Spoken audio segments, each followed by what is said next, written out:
Welcome everyone. This is our January episode of the SIGVE Speaker Series. Hope everyone is doing well. We're here at the SIGVE Island. And our guest this evening is a really fascinating guest, and this just came on the radar quite quickly. I have Mikhail here. And forgive me, Mikhail, I'm probably not going to pronounce your last name correctly, so I'm going to let you take the honors for that. But brief introduction.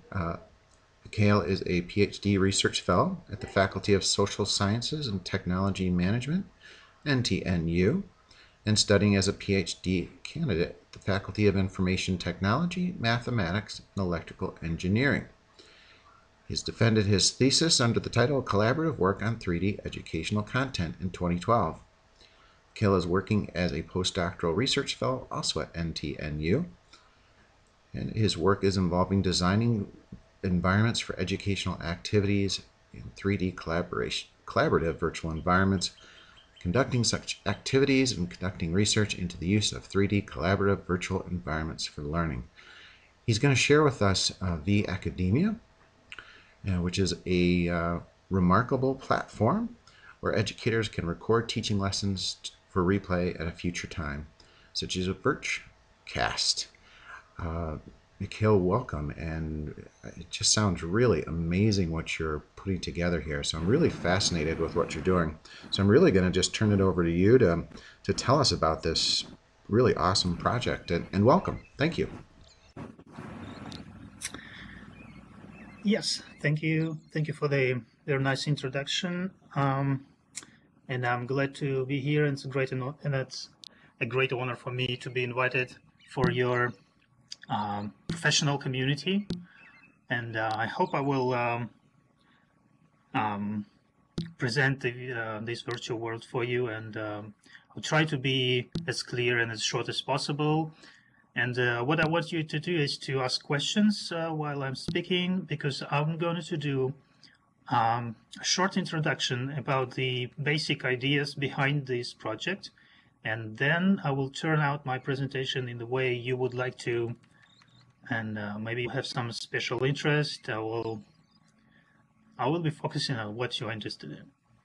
I think it's we can start now, and I will extend a little bit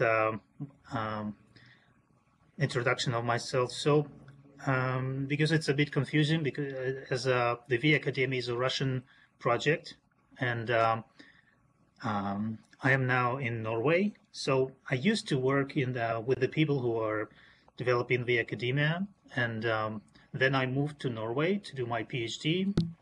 But I still work together with this team, still on the project, not as a programmer, but as a researcher more. And also I do the presentations for the English-speaking society of this project. So I think it's clear now. So I'll start with the presentation of the platform. The Virtual Academia, or vAcademia, is positioned as an educational virtual world. So the primary focus of this platform is learning and collaborative learning. So it's a virtual world, a social virtual world, but with a strong focus on teaching and learning. So I'll do the slides. This is the definition of 3D virtual worlds I'm using. They're multi-user, synchronous, persistent environments facilitated by the computers. And each user is represented by a single avatar. And I'm talking about three-dimensional graphic interface, because virtual worlds can be two-dimensional or text virtual worlds. And I'm talking about social worlds, not game worlds.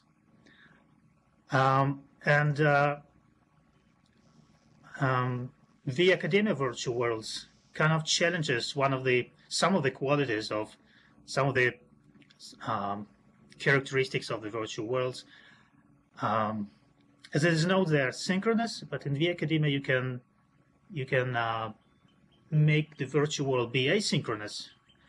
And a persistent means that if you log off, the world continues to exist, and the other people may be online in the same place, or you can come again online and see them.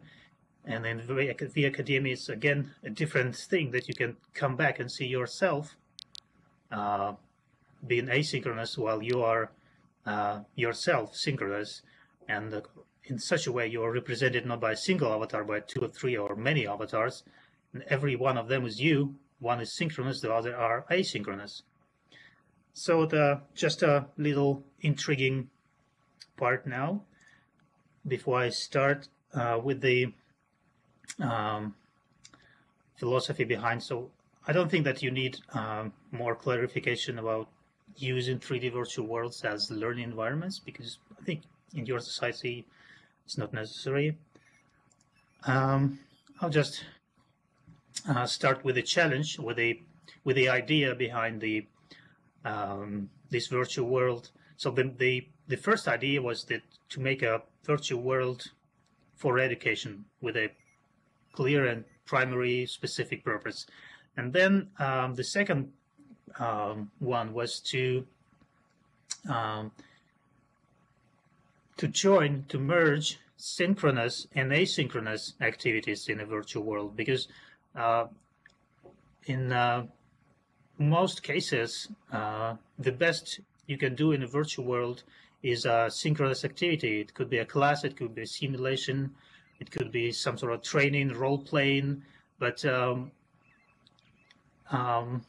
it's all synchronous, and when it's finished, it's gone. You can do a machinima, you can watch you can make a bunch of screenshots or videotape it or stream it like we're doing now, but it's still as a result you get only like a memory of it, of the 3D in a virtual environment than on a video or on a screenshot.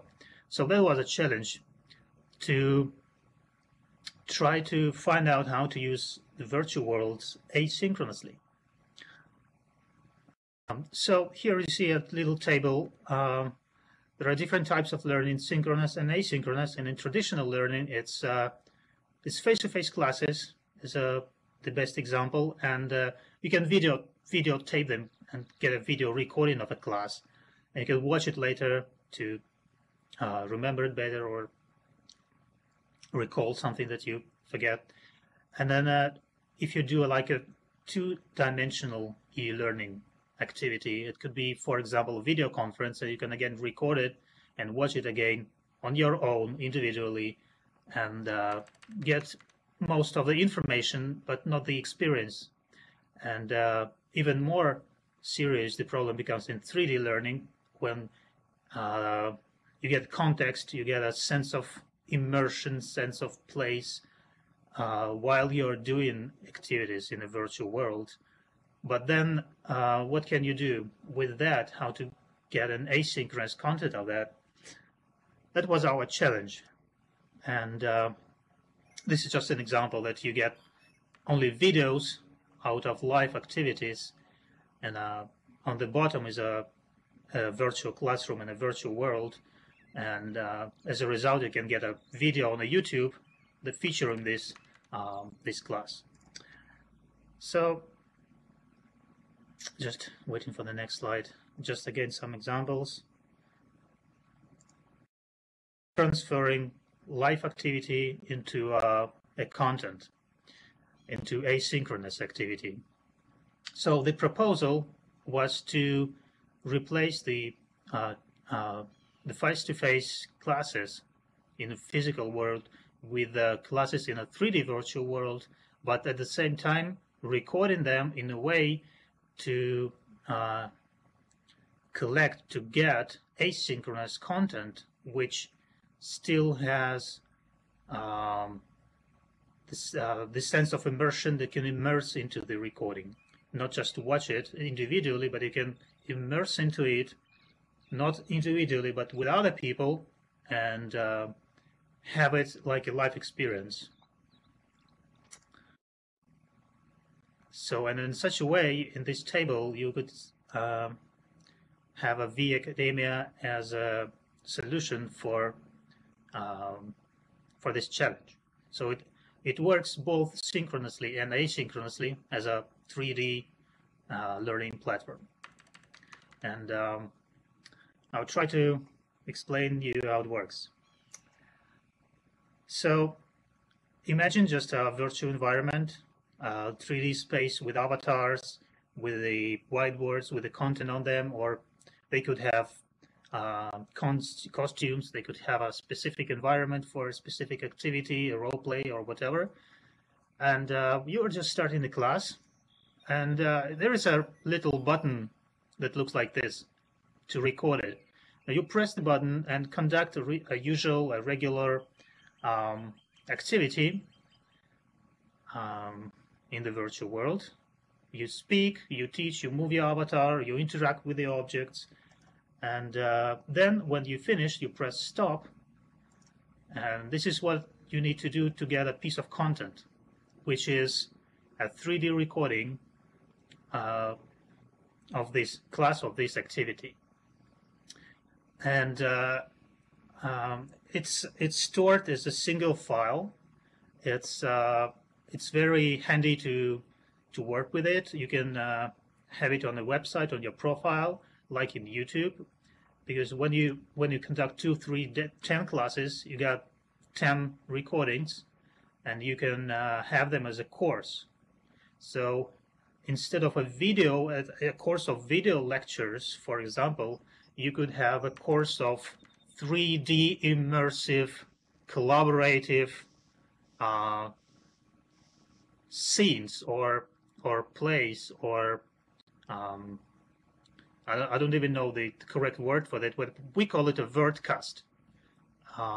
This is a collection of 3D collaborative experience that you can immerse into and experience it again, and you can even enhance it and build up on top of this experience something what you would like to do.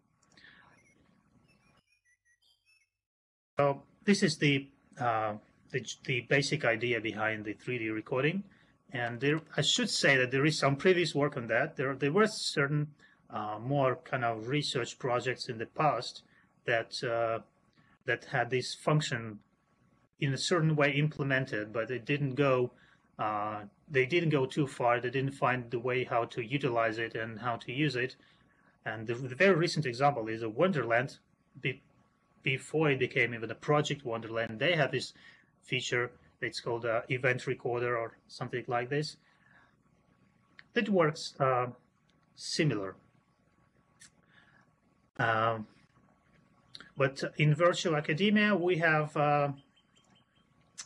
it in a certain place, in a certain context. We have it in a learning context.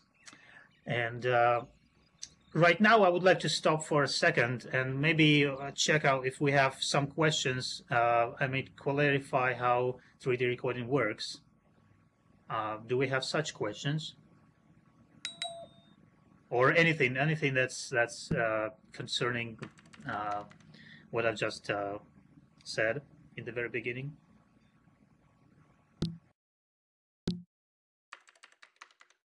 Okay, where is the recording stored? It's stored on a server in your profile. It looks like a YouTube, and it looks like a YouTube. How you have your YouTube channel, you can have your vAcademia Wordcast channel, and they look on a website like regular videos, but you can watch them as a previews, two-dimensional previews. That are recorded from a certain angle, but you can also have an option to immerse. So you click on this 3D recording, and if you have the software, client software installed, you will be teleported in the location where it was the recording was made, and you'll be immersed in this location, and all the avatars, all the communication, all the content, all the interaction will be there. You'll be walking your avatar between inside this recording and watching it. You can pause it, you can edit it, you can add content on it. No, vAcademia is not an OpenScene world. It's not Unity. It's designed from scratch on a homemade engine that allows to implement all the features that we have and to focus on the features that we need for education. Not on Scratch language, but it's made on C++, if you know. So Made from it's scratch. not on scratch, but from like beforehand, before the class started, you can create a recording where you are given the basic content, the basic information about the topic of the class, or you can make this pre-recording as a simulation of a certain situation. Like if you are doing an emergency situation training, you can make a pre-recording of an emergency situation, and then when the students come, they will kind of immersed in that. They will see what you pre-recorded, the situation, and then after that finish, they will have to act in a certain way.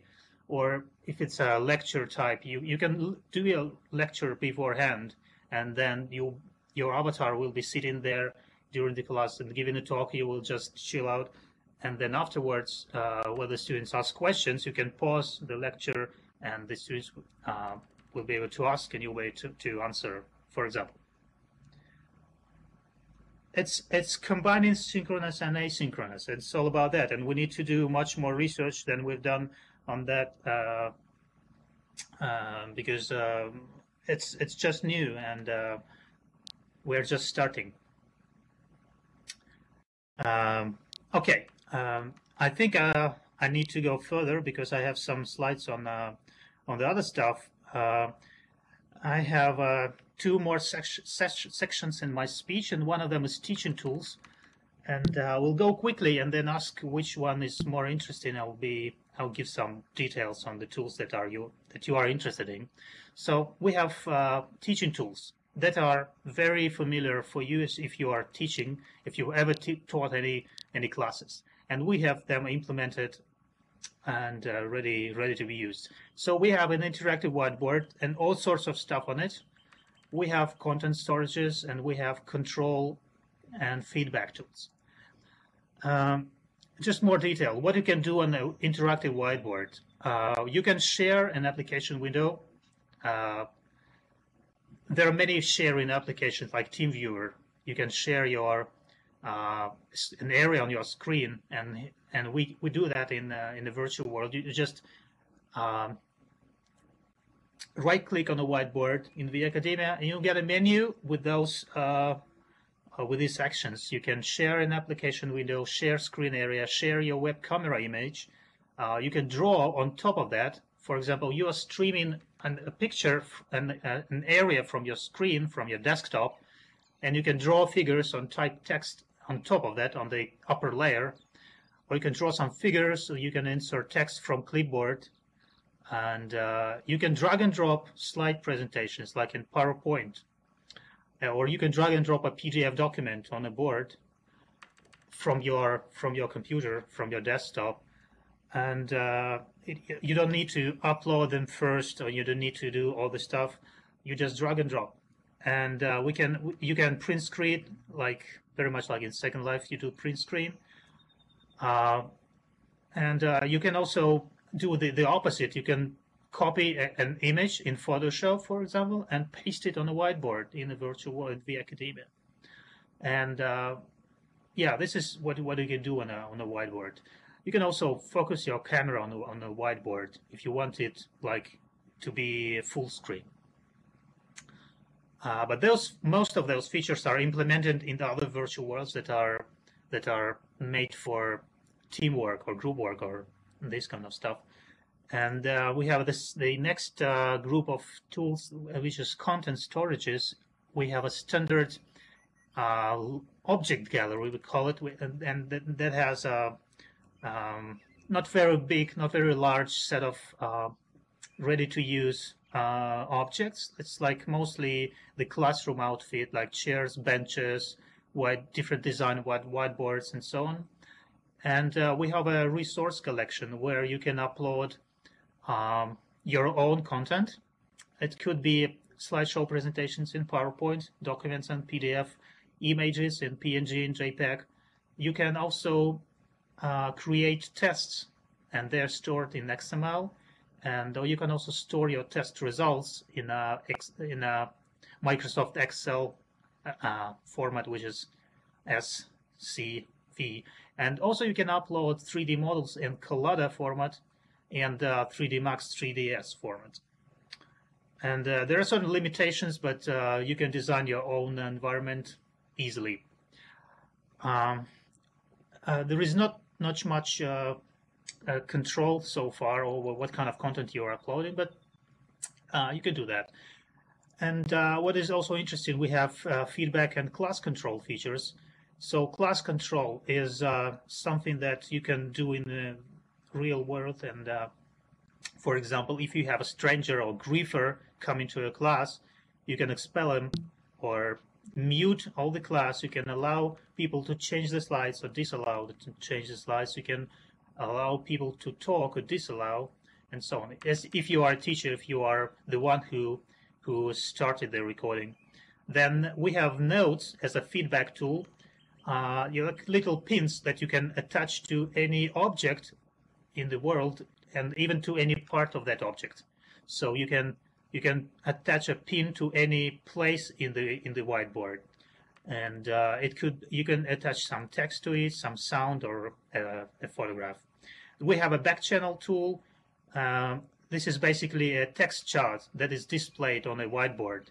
Like on some of the conference, they use one screen for the slides and the second screen for the Twitter feed, and we do that as we display a special type of chart. So we have a regular chart, instant messaging, global chart, and a back channel chart that is displayed for everyone on a big wide screen. And we have a clicker tool, which is a voting tool or pooling tool that you can ask a question and start this clicker tool, and the students will get a quick window with the options with which answer they want to give, and then immediately you'll get the result, and you can drag and drop the result of the pool on the whiteboard. So this is the clicker tool. I would like to stop here again for a second, because further I have some photos featuring these tools, some examples, and I can skip them if you are not interested, or talk for a couple of minutes about one or two of them. So we did have a question about what was the format the video was saved in. You may have answered that already, but it's not a. You mean a preview of the 3D recording, or what? Yeah. What format would it be? It's saved in MP4. No. It's right now. It's not a. It's the preview. It's saved not a video format. It looks like a video, but it's a Flash a component that you can watch on a website, or you can embed in a web page. But it's not a video. Yeah, it's currently Flash, but the new version will be multi-platform, or maybe it's already a multi-platform. But I've heard that people were watching them on Macs, so maybe I got just an old information. But that's not a video. Probably one of the formats that AI supercharged suggests. I'm not sure.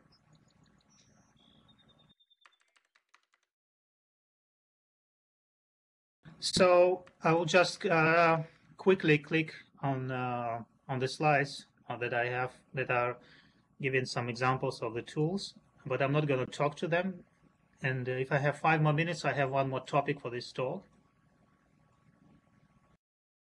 Some environment design, and this is user objects. You can upload your model and do some interaction on that. Not as rich as you can do in Second Life, but certain things.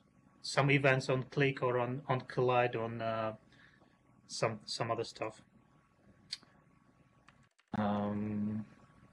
Feedback and clicker tool here. Notes. And we have different types of location in the virtual world. We have a common space, like in Big Island, with many standard location where you can just go and see what's there. we have different sorts of navigation communication areas. So if you want to split your class in two different groups, and so you don't want these groups to hear each other, you can easily do that. There's a new feature. You can create a communication isolated region for private talk, for example. And this is just a feature, a time machine that you can meet yourself in the recording. And this is how the parallel space works. Each location in the virtual world can be, you can create an instant of this location and conduct your class there. And at the same time, somebody else can create another instant of the same location and conduct the class there at the same time. And also, this is a parallel time feature where you have a real class on the top with the blue participants. You record it and you have a copy of that with the blue participants again. But when you replay it, you can add some more participants that are orange here and have a new recording with more people. It's a parallel time thing. Then we have a website support, and I'm not going to stop on that. The only thing I wanted to say is it's a mixture of YouTube and a learning management system. We have you can create a course with a topic, with the scheduled classes, you can invite participants, and as a result, you get a bunch of 3D recordings. It could be a course material or just your broadcast channel. This is how the 3D recording looks on the website. And their scenarios of use are mostly visiting a recording or create a new recording when you're already inside one. I'm not going to stop on this either. This is visiting a recording, but this is when you are making a new recording, being inside one, you can pause in a certain place and skip it. For example, if somebody had technical problems, you can skip this part, and in a new recording you will not have this.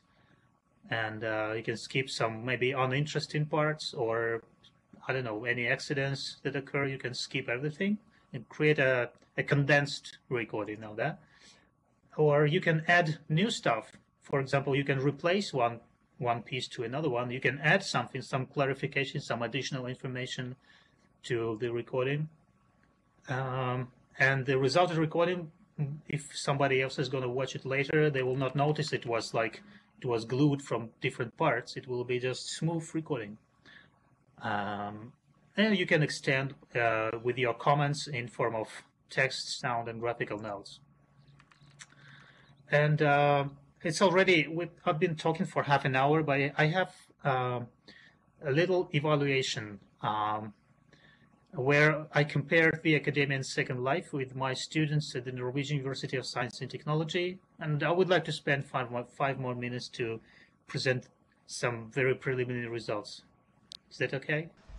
Yeah, that's fine. You have us pretty much enraptured. Very fascinating. Please do. This is fascinating. Okay.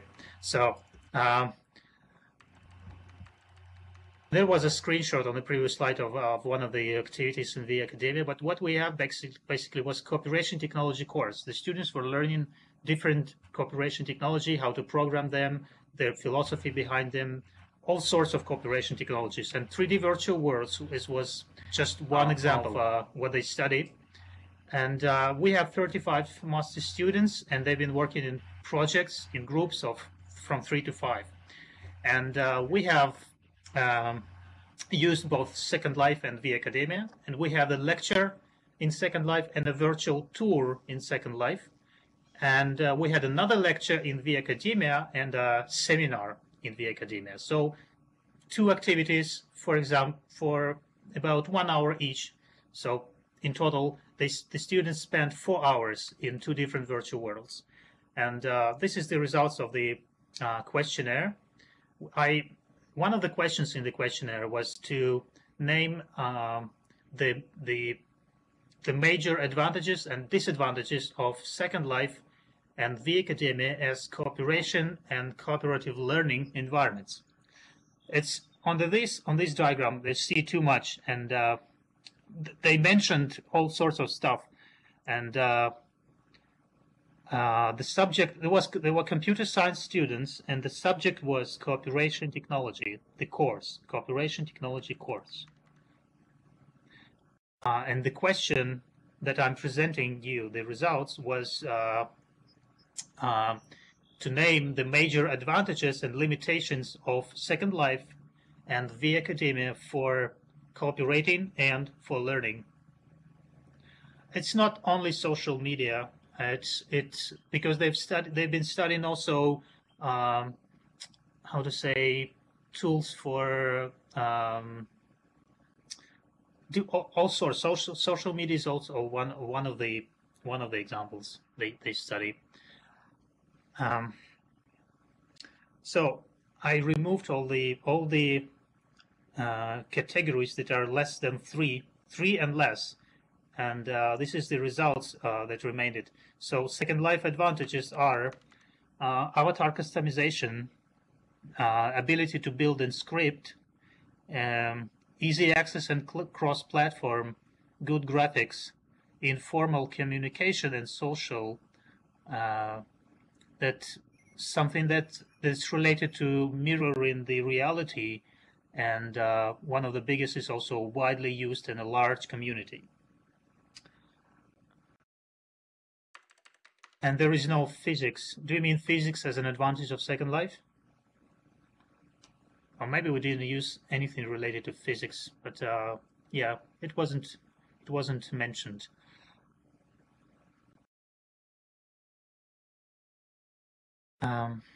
Okay, I'll go next. But the pattern here, as you see, Second Life has many advantages that are more than 3 votes, and yeah, there is no much physics in vAcademia. Right, you're right. And this is how it looks for vAcademia.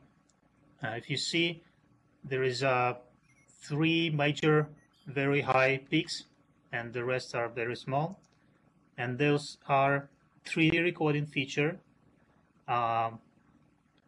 coordination support and learning management system, class scheduling support, the focus on education, availability of teaching tools or mentioning different teaching tools, and ability to conveniently upload and storing content. And it's more interesting about the disadvantages that our students mentioned. The limitations or disadvantages of Second Life is the absence of recording, technical problems of different sorts, and unserious repetition and different sorts of distraction, which is the leader of disadvantages. And if you see, it's only 3 of them. So all the limitations of Second Life fits into 3, according to what I've got from my students.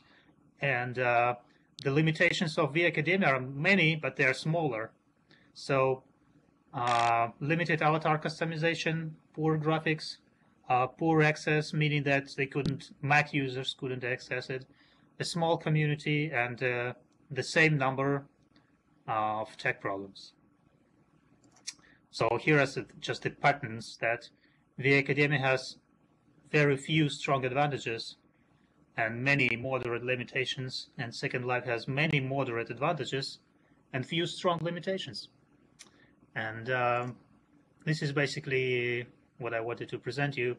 And I have a couple of slides on the current work. So we are creating customer learning environments for specific needs. We do research on combining synchronous and asynchronous activities, and we are working on new interfaces, integrating a CAVE system and a Kinect interface for vAcademia.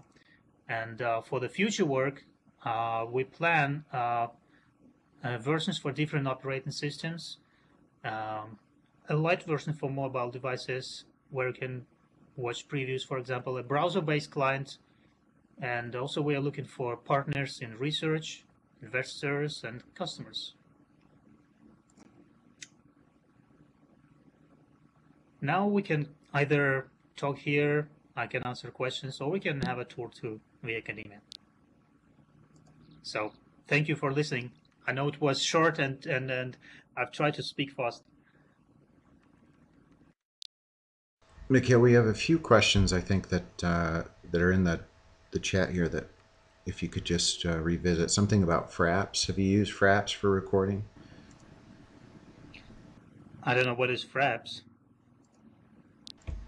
I'm It's a sorry. different type of video recording for virtual environments or gaming type of thing. No, it's not a video recording. It's a recording is a full-featured 3D environment where you can walk around. You can navigate your avatar inside the 3D recording, and you can have somebody else visiting together with you. You can have a conversation inside the recording as an avatar. I'm curious about your the school where you are. It seems like it's certainly very promoting of your work. Can you talk a little bit about the university that you're at? I think I have to talk, I have to say that the vAcademia and the company that develops vAcademia started from a lab at a university in Russia, which is now called Volga State University of Technology. I used to work there after I graduated. I graduated from the same university. And they had been working on different sorts of multimedia educational software back in the 90s. And they are one of the best labs in Russia who works for the Federal Ministry of Education. And recently, like maybe 6-7 years ago, they started to do a lot of experimentation with 3D collaborative educational environments. And they were just small trials that time, and then started this this virtual world project, and this is what they're doing. They're also doing at the same time multimedia software. They do little educational apps for iPhone and Android. So they're doing educational software. How to say? And the university I'm working right now in Norway is the Norwegian University of Science and Technology. This is a #1 technical university in Norway, and we have a very good connection with this Russian university and lab, and we do some projects together. We do research together mostly. So I don't know. Is this what you wanted to know? Yes, that's exactly what I was wondering. And so do you feel that, I mean, from your perspective, from, say, Russian higher education and Norwegian higher education, that it's supportive of these type of projects? Supportive to what do you mean supportive?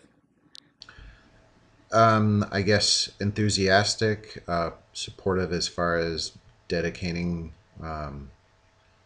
educators to explore this type of technology? Well, yeah, I am personally very enthusiastic, and I think everybody who came here to listen to this talk is enthusiastic about teaching in virtual worlds, basically, and why not trying a new platform or supporting it or trying to different features and I don't know what else, but I don't think that in Norway, for example, there are very many people who tried this particular problem. There is a region called Second Norway, and there is a certain community of people who use Second Life, who even teach in Second Life, but there are not very many. It's much more in the United States.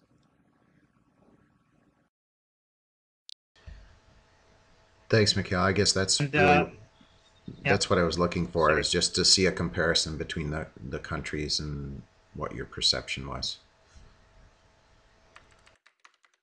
And yeah, I see just recent questions in the chat, and they're asking about what kind of presentations I had.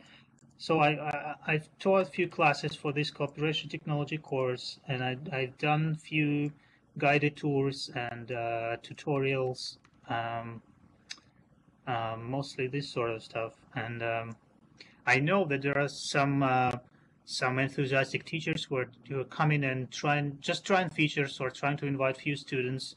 And Professor Merriman is one of those, and he provided a great feedback for us, helping us to improve the platform. So this is one of the things we are looking for: more feedback, more people trying it, and so on. And yes, I see a question that I'm not sure if they asked me, but I am in Honolulu now. I just came from the conference and spending a few days after the conference here.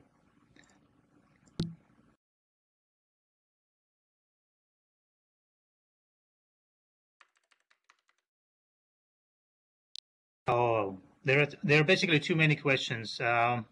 If you guys want, I can save this chat and answer your questions a bit later. But I think now we can try to go to vAcademia, and we'll give some hands-on experience on what is that. All right. Well, before we leave here, I just want to thank you for doing this. This really, I think you sparked a lot of interest from the folks here. And it really seems like a fantastic concept. So I think the best thing for those of us who have a PC and can download the program and have gotten an avatar, I think it'd be great to get a tour on the other side. Yeah, thank you very much, everybody. So the little question that Beth asks, how do I change my display name? I think to change your display name, it's the same that you've written in your profile. So you change it on probably on the web on the website. In your profile it will change in the virtual world, but I'm not sure. I didn't try to change my display name. I'm sorry if it's too bad, if you don't like your display name. Okay, I will launch vAcademia right now, and actually we have a scheduled class especially for you. I can paste a link for that, and if you've installed the software already, you can click on this link and you will be right in the class where I will be waiting for you.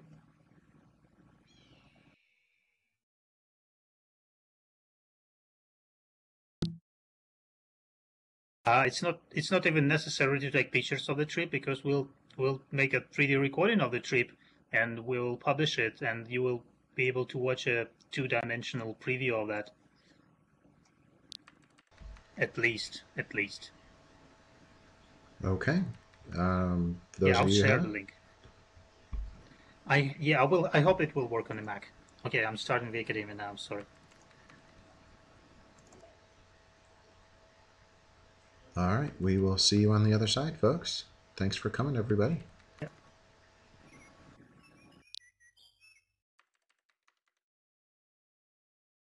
Audio.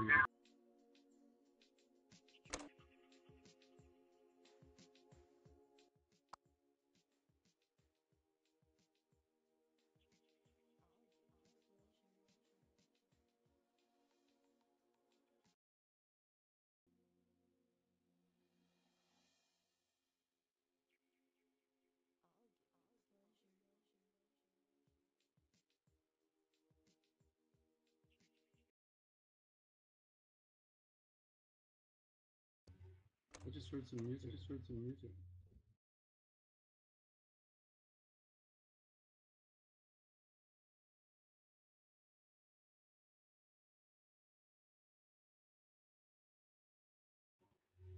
Let's see if this works.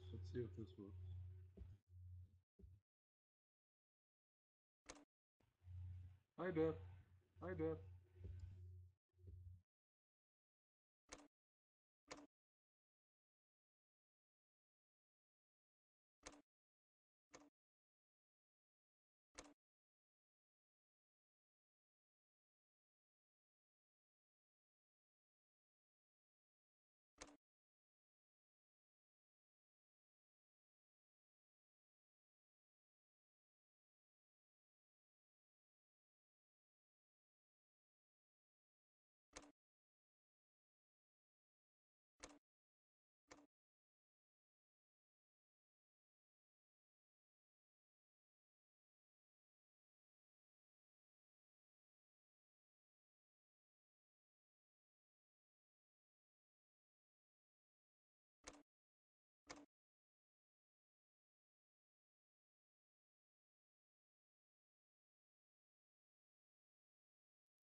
my pink laser pointer is a back channel, and on the right screen, on the right hand side, I will just show you how to use it. I will broadcast a part of the window of my desktop. Just look at this screen. Can you see it? The picture on the right hand side. I'm sharing part of my display. So I'm on so this is a back channel chat. This is a chat we are talking in right now, but we can switch to this tab, and your messages will come to the left hand side screen, to this one. Can you try to do that?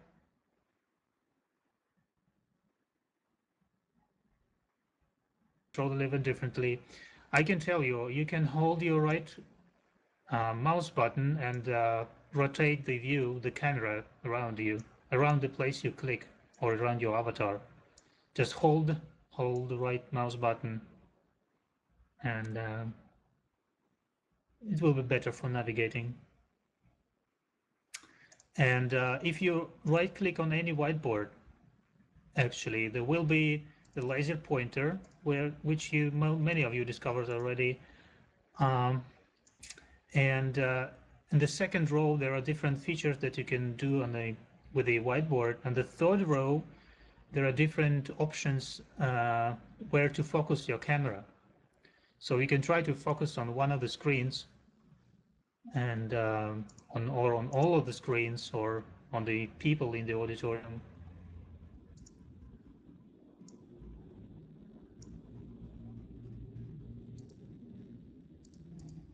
So yeah, I just show you a few examples what we can do here, and there is some interactive stuff, but it takes too long to show how they work. And what I suggest now is I will stop the recording, and we will try to visit the recording. Does it sound good? Do you like to do that? Or would you like to do that? Absolutely. Yeah, I'm not sure what's iPad icon, if it's implemented already, but the whiteboard functionality is now being adapted for iPads. So, for example, if you are teaching a class and you have your iPad in front of you, you could draw some handwriting stuff on the iPad, and it will immediately go into the vAcademia, and will be kind of live streamed on the whiteboard. So this is how it's supposed to work, but I'm not sure if it's implemented already, because I don't have iPad, and I didn't have a chance to test this. So I stopped the recording.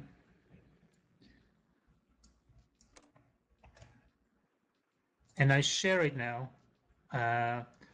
The recording name, I will post it here.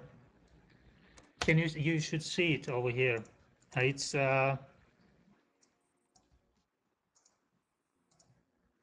ISTE Welcome Tour, and I need to show you how to open this recording now, and we'll meet there. So I need an empty screen. So I turned on the recording again, and this is us. The original recording is paused, and but I've started the layer 2 recording, and I will resume it right now, the original one right now, and we'll have the second layer, and we can try to do something, not stand still, to show that the original one is different from the recorded one. It's my web camera. I'll show you myself, my image. This is me. So thank you. And Beth installed another whiteboard over here, and I think she can also do some stuff. Beth, if you right-click on the board, you options, and you can choose something. And everybody, if you, I'll do a little trick now. Okay, I have another question about the map and what's the difference between the dots on the map. It's basically, if you look on the mini map, it's the blue ones are from the recording, and the green ones are live, and the red one is yourself. And it's if you look at the mini map right now, second time, and now if you would like me to demonstrate some of the features, I can do that. Or if not, I think it's been the tour, and thank you everyone for coming, and thank you for your interest. And I would like to see you all trying to do more stuff in vAcademia.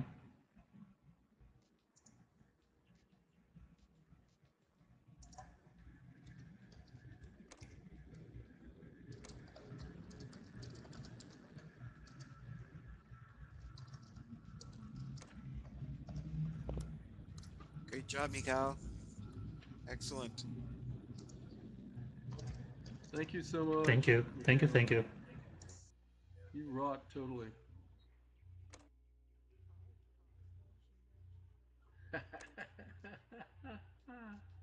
What fun. Good night, tribe.